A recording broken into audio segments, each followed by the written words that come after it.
Olá!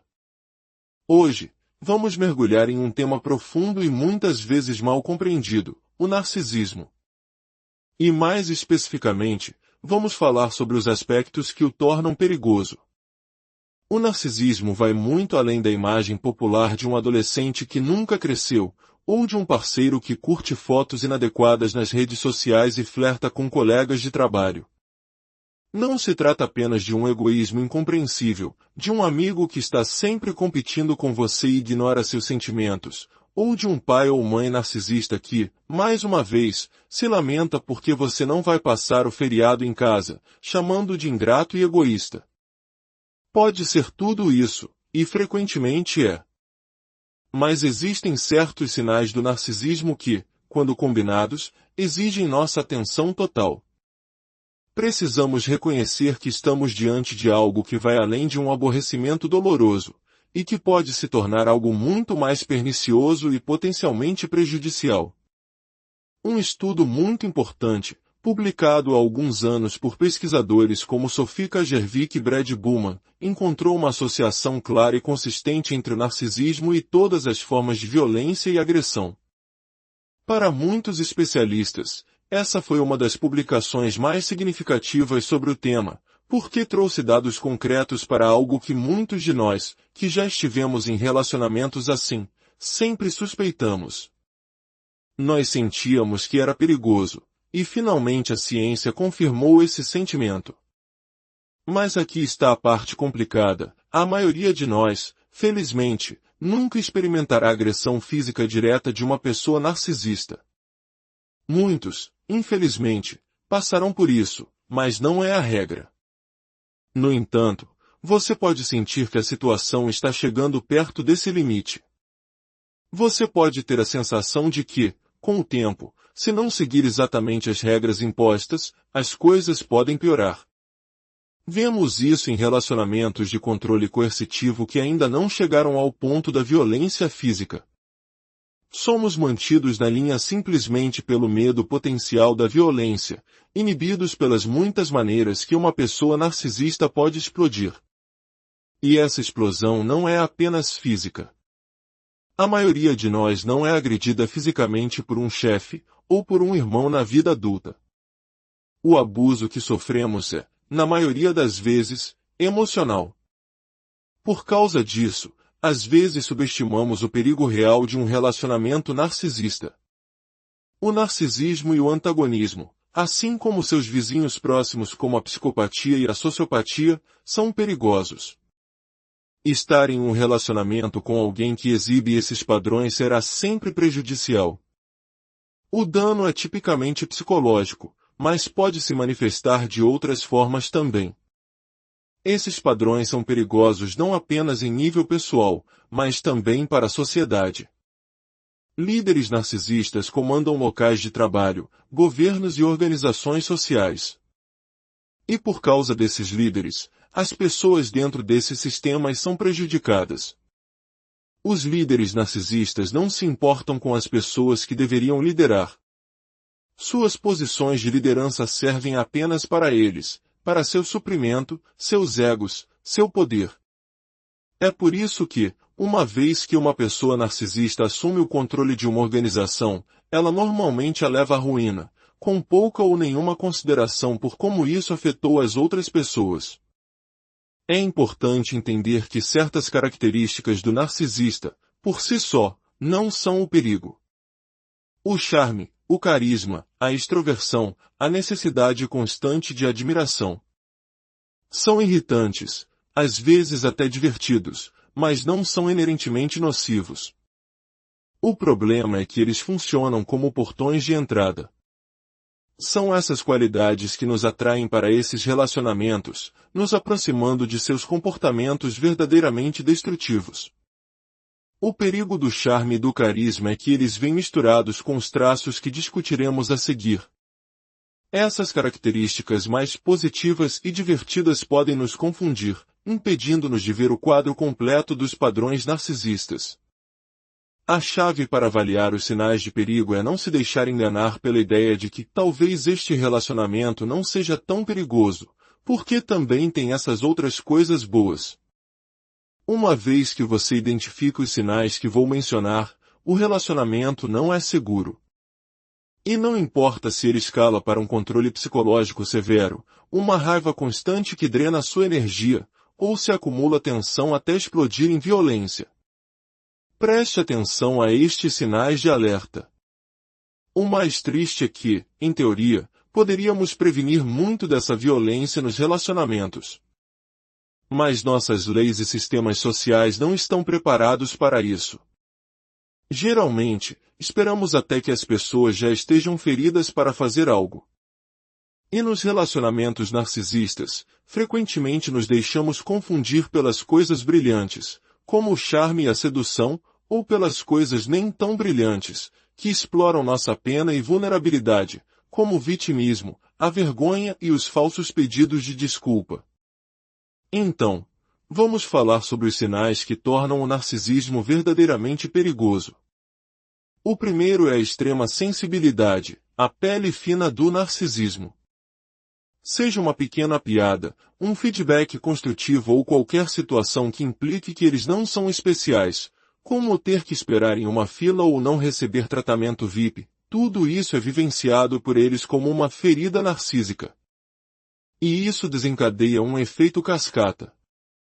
Em alguns casos, eles podem se tornar vitimizados, carrancudos e passivo-agressivos, punindo você com o silêncio.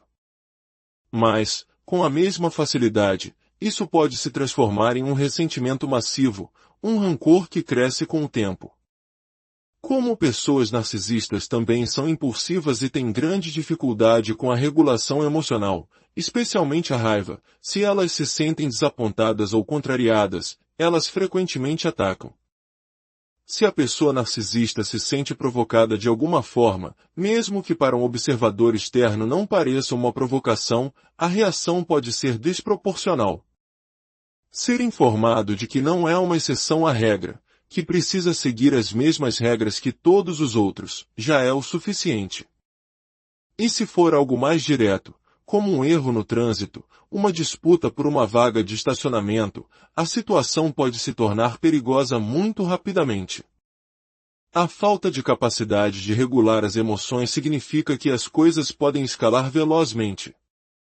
A ferida no ego rapidamente se transforma em vergonha, que rapidamente se transforma em raiva direcionada à pessoa que eles acreditam ter causado a ferida.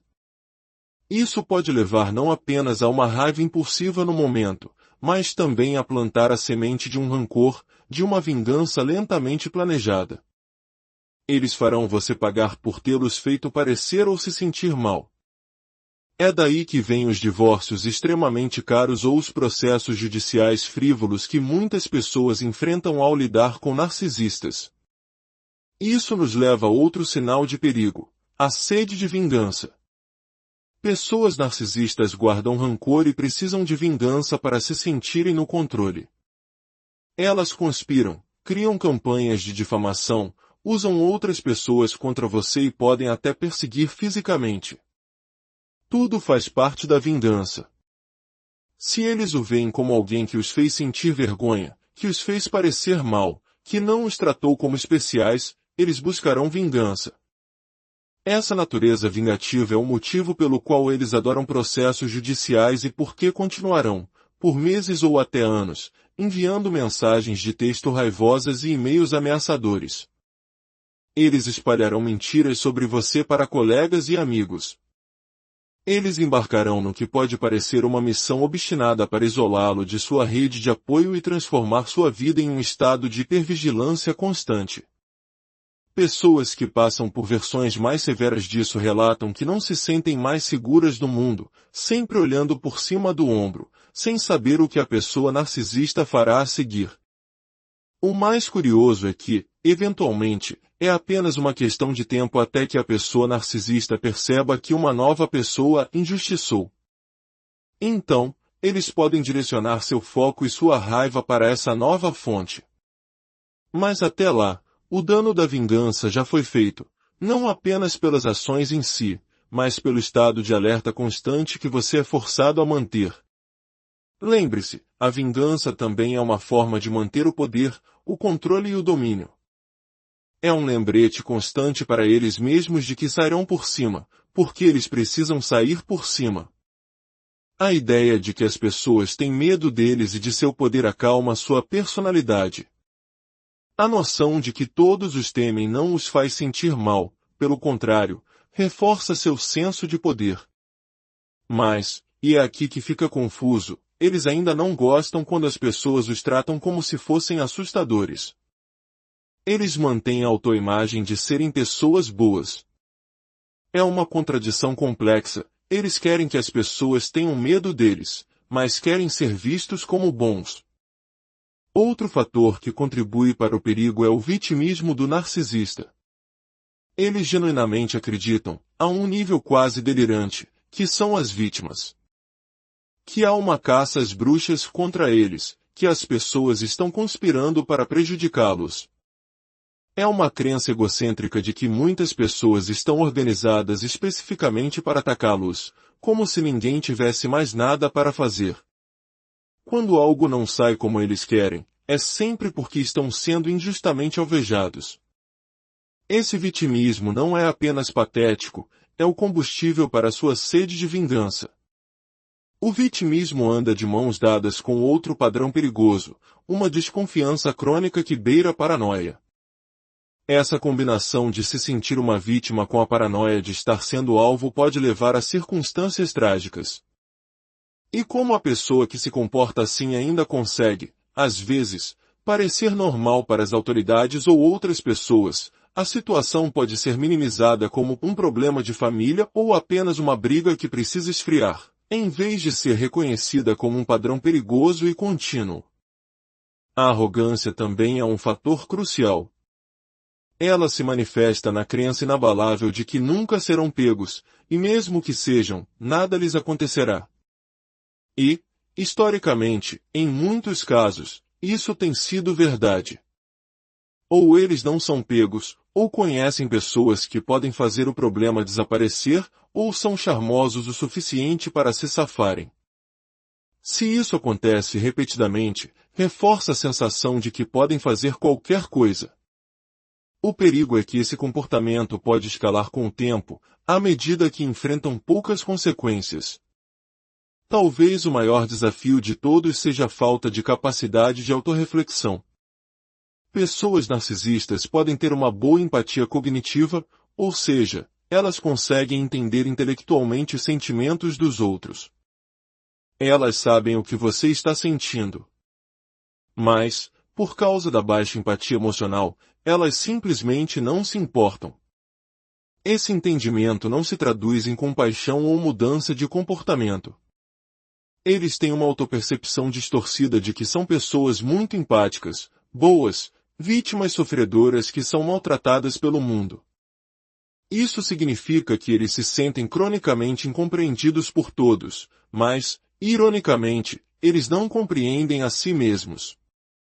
É por isso que a terapia com clientes narcisistas é tão difícil.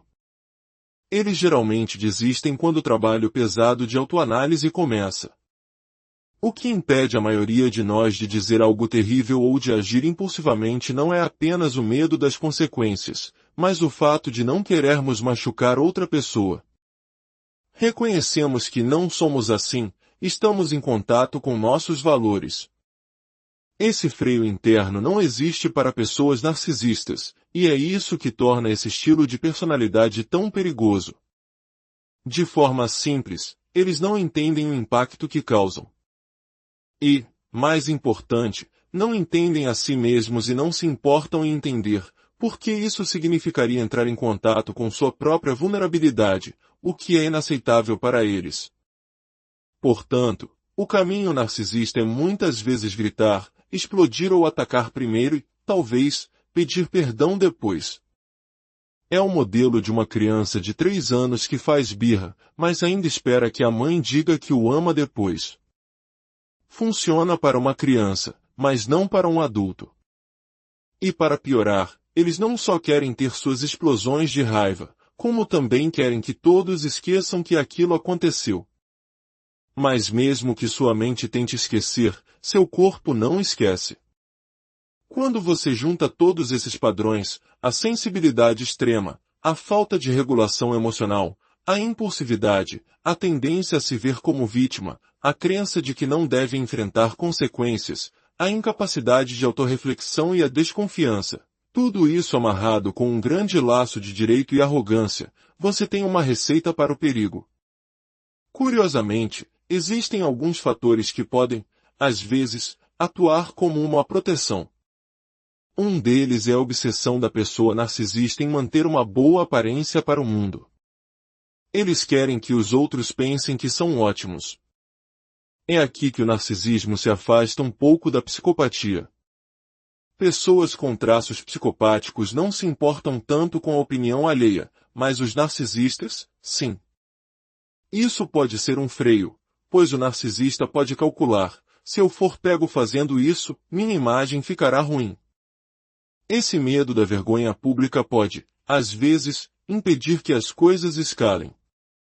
No entanto, isso depende de um narcisista que se preocupa com sua imagem e não seja dominado pela impulsividade ou pela paranoia. Não podemos esquecer que, em nosso mundo eletronicamente conectado, o perigo assume novas formas. E-mails ameaçadores, mas não o suficiente para a polícia agir. Mensagens de texto incessantes. Ligações de números desconhecidos. Aparições coincidentais em lugares que você frequenta.